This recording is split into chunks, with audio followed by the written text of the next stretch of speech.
Cross-border tensions with Israel rising on all sides over the weekend. Israel responding to terror attacks both from Gaza and from Lebanon. Israeli aircraft retaliating Saturday against a string of sporadic but ongoing incendiary and explosive balloon attacks from the Gaza Strip. And in keeping with policy, Israel holding Hamas, as Gaza's ruling authority, responsible for all the violence against Israel. The Air Force reportedly hitting multiple Hamas targets, including an alleged rocket launching site and a Hamas military compound. No injuries have been reported. The Gaza-launched balloons, for their part, sparking at least 4 brush fires on Friday alone, preceding the IDF strikes. Israeli Prime Minister Bennett therefore vowing previously to respond to explosive balloons in the same way as the IDF would to a rocket. Meantime, to the north, overnight tit-for-tats with a suspected Palestinian terror group in Lebanon, escalating into a barrage of rockets aimed at Israel's Galilee region. Israel last week responding to a pair of rockets with airstrikes, the first IDF airstrikes in Lebanon in 15 years, and Lebanese terror group Hezbollah following up on the apparent escalation.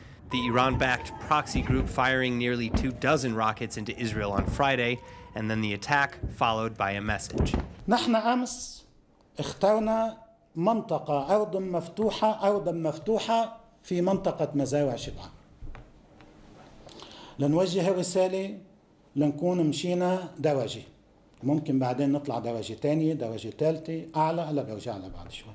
اخترنا المزارع وذهبنا إلى أراضٍ مفتوحة ولم نضرب المواقع العسكرية وإنما محيط المواقع العسكرية. واخترنا المزارع لأنها منطقة عسكرية لا يوجد فيها مدنيون ولا فلاحون ومزارعون، لأنه في أماكن أخرى أراضي مفتوحة بس يحتمل فيها وجود مزارعين وفلاحين. كل شيء حسبناه بدقة. Speaking on the anniversary of the end of the 2006 Second Israel-Lebanon War, Hezbollah leader Hassan Nasrallah explaining that the rocket attack was designed to tell Israel that we can get serious too, but choose not to, so don't escalate. And whether influenced by Nasrallah or not, Israel seemingly of the same mind.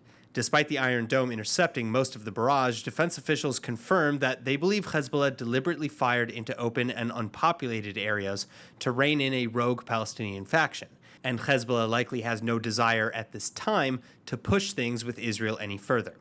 Then the IDF spokesperson adding that Israel likewise, quote, has no interest in intensifying the conflict or starting a war, but will protect Israeli sovereignty as necessary.